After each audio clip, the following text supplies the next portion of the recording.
Hey yo, welcome to Fin TV 123, everybody. Thank you for joining me. I really do appreciate that.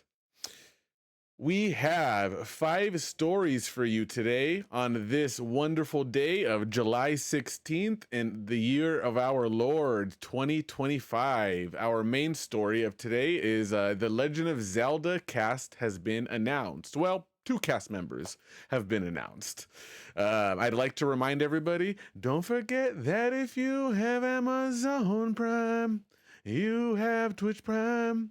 Don't forget that if you have Amazon Prime, you have Twitch Prime.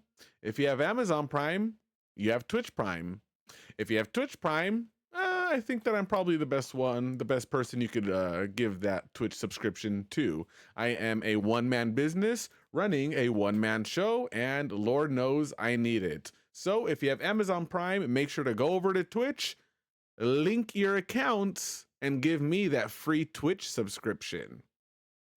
All right, everybody. Thank you for joining me here at Fin TV. I really do appreciate that.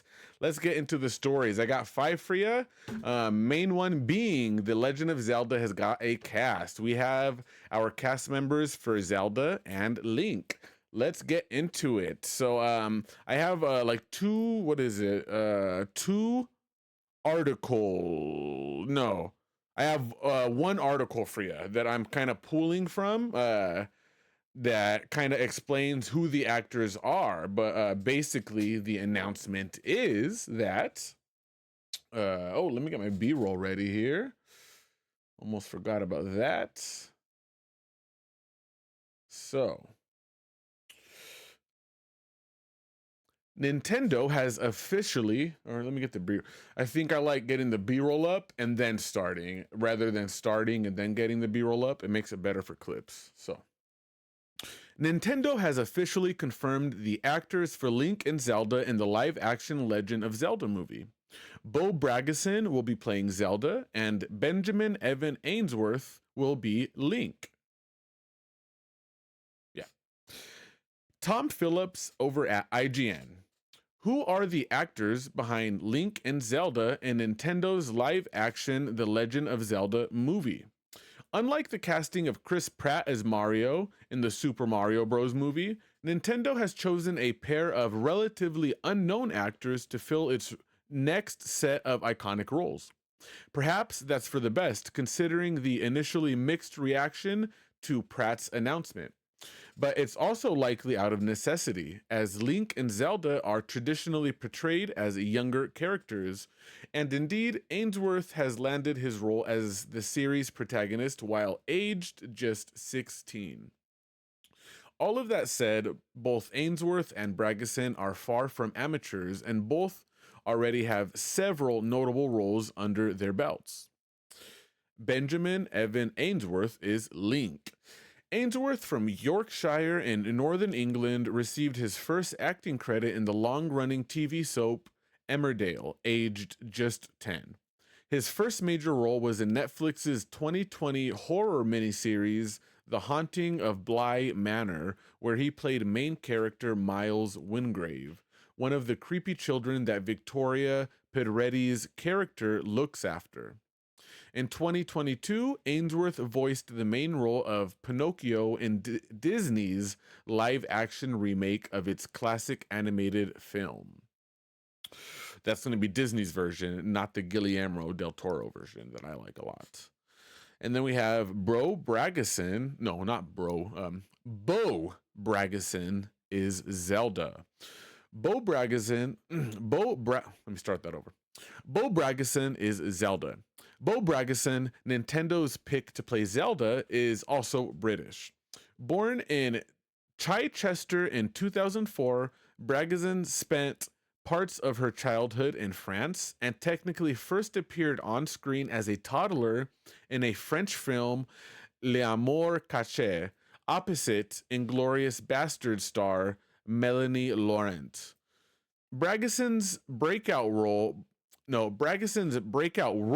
both came in 2024 when she played the younger sister of Renegade Nell in Netflix's fantasy drama of the same name, and the scene-stealing Amy Knightley in BBC murder mystery miniseries The Jetty. Her character there, a drink-swilling, rebellious teen, is likely as far away from a betrayal as of Zelda as we're likely to see, but though both characters do share something of a fondness for horses. Interesting.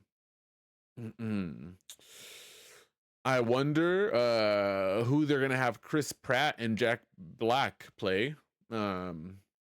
And I'm sure they're gonna add Jason Momoa and Tom Holland somewhere in the movie. All jokes aside, I am kind of disappointed that Hunter Schafer is not Zelda. A little disappointing, but cool. I'm not mad at it. I think I see Link has his little pointy ears there. He's not blonde.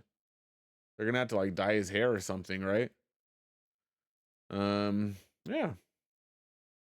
Pretty neat. Zelda and Link, you guys. Moving on to story number 2. We got Donkey Kong Bonanza reviews. Just kind of a bit of a review roundup. I'm gathering from an article over at Kotaku. So this is...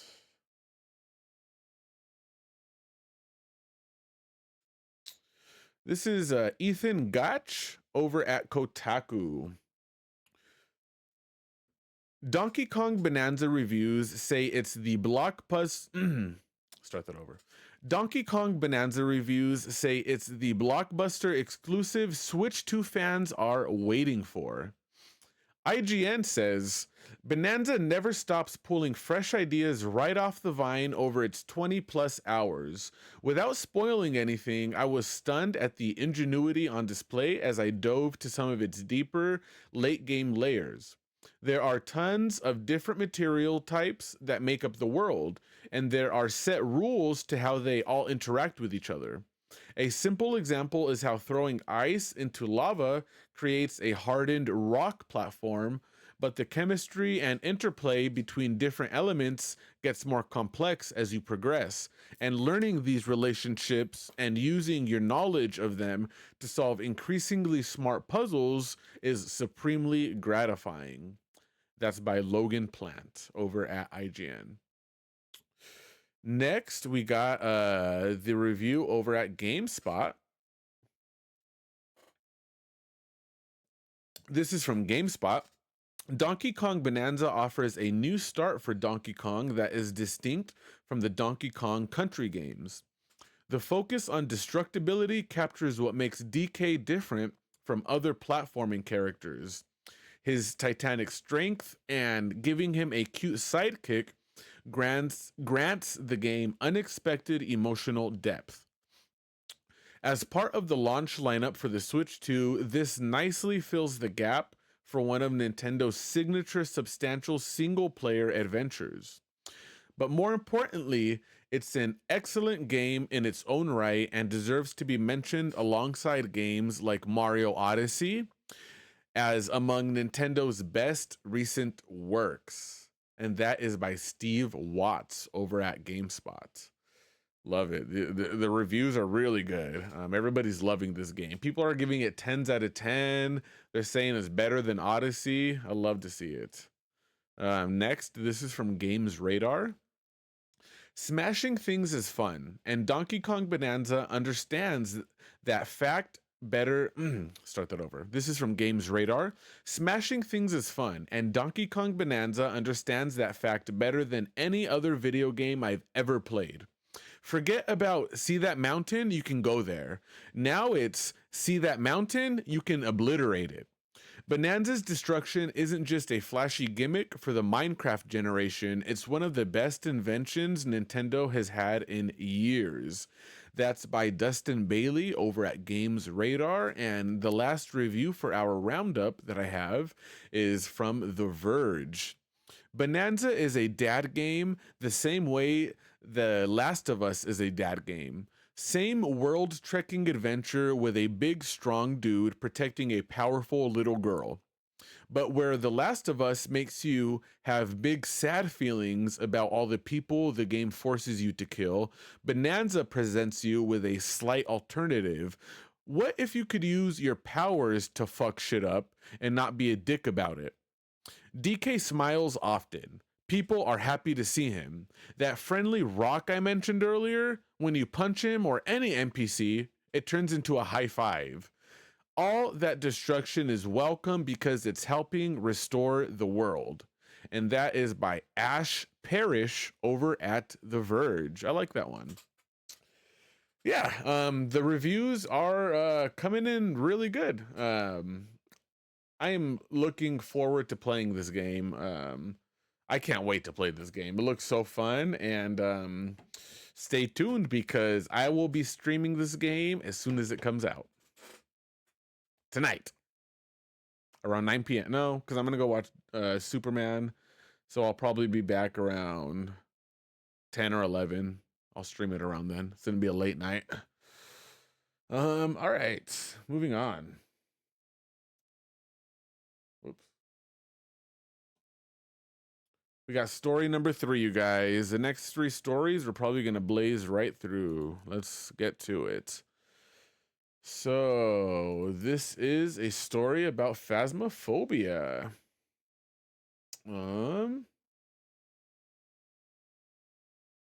This is from Haley Williams over at GameSpot.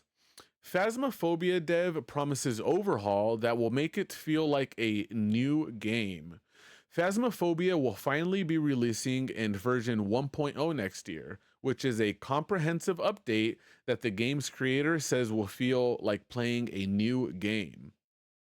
Details are intentionally scarce so that players will be able to go into the updated game and discover what's new for themselves. Phasmophobia creator Daniel Knight spoke to Eurogamer about the upcoming overhaul, which is being called Horror 2.0, despite the fact that its release will coincide with the game's version 1.0. Quote, "We're basically going to be reworking the entire horror in the game," end quote, Knight said. "So everything is going to be changing." I'm a fan that they're oh no, I'm sorry, I have one more quote here. Quote, "We're not going to do too many patch notes. We just want people to go in. The fact that they are not releasing too many details oh shit, I have my shit all mixed up here." So that was their quote. Their quote is, "We're not going to do too many patch notes. We just want people to go in." And then my notes, the fact that they are not releasing too many details gets me excited. It's always fun to learn a game on the fly with the community all at once. I really hope that this is an overhaul on a lot of the clunkiness in the game. It's difficult to use systems, and I hope they overhaul all of that. Things like navigating the menus. They need to streamline the matchmaking. They need to make the movement less clunky. I don't like when I'm looking at my teammates and they're like their back is broken at a 90-degree angle just because they're looking up. I don't like that. It's a little immersion breaking. I'm like, what's the horror in the game? Is it like the ghosts? Or is it my teammate that his fucking neck is his back is broken right now? So I hope that they iron out all that kind of stuff. That would be really cool. Moving on, you guys, to our story number 4. This has to do with the new Fantastic Four movie. This is coming from Kenneth Shepard over at Kotaku. Marvel cut John Malkovich from Fantastic Four First Steps. In an interview with Variety, First Steps director Matt Sheckman confirmed that Malkovich's brief appearance in the early parts of the film was cut for time, as the already crowded movie needed to service its ensemble cast. I'm going to start that over. Marvel cut John Malkovich from Fantastic Four First Steps. In an interview with Variety, First Steps director Matt Shackman confirmed that Malkovich's brief appearance in the early parts of the film was cut for time, as the already crowded movie needed to service its ensemble cast, and Red Ghost's storyline wasn't as crucial to the movie as others. Quote, there were a lot of things that ultimately ended up hitting the cutting room floor, Shackman told Variety. When we were building a 60s retro future world, introducing all these villains, introducing these four main characters as a group, as well as individually introducing the idea of a child, there was a lot of stuff to balance in this movie, and some things had to go ultimately in terms of shaping the film for its final version. Red Ghost's place in the film was in a lengthy sequence depicting the Fantastic Four's early superhero days and featured a battle between the group and the Red Ghost's team of super apes. Now this storyline and Malkovich's performance have been cut from the final film. Quote, it was heartbreaking not to include him in the final version of the movie because he's one of my very favorite humans and one of my biggest inspirations, Shackman said. Sad to see. Hate to see it. But hopefully there is a director's cut that includes that footage back into the movie. That would be awesome. Because I'd like to see Red Ghost and his army of super apes. Moving on to our last story, you guys. This is our story number 5. Last story of the day, you guys. This is coming from Kenneth Shepard again over at Kotaku. Start the B-roll. The Last of Us could end with one more season rather than the planned 2. In an interview with Variety, Blois said that while the 3rd season, focusing on Caitlin Devers' Abby, is on track to premiere in 2027, Mazin hasn't nailed down whether the show will go on for 4 seasons or wrap up with a longer 3rd one. The series is definitely planned for 2027, Blois told Variety. Craig is still working it out whether it will be 2 more seasons or 1 more long season. It hasn't been decided yet, and I'm following Craig's lead on that. So you heard it here. The Last of Us might be 3 seasons instead of 4. Don't know why I did it like that. All right, you guys, that's all of our news for today. That was the easy one. Just a quick news day. Thank you for joining me, everybody. I really do appreciate that. It means the world to me. Don't forget that if you have Amazon Prime, you have Twitch Prime. If you have Amazon Prime, you have Twitch Prime. Give me that Twitch Prime subscription. All right, you guys. I appreciate you joining me here at Finn TV. Until next time, this is Finn TV signing out. Keep it fantastic.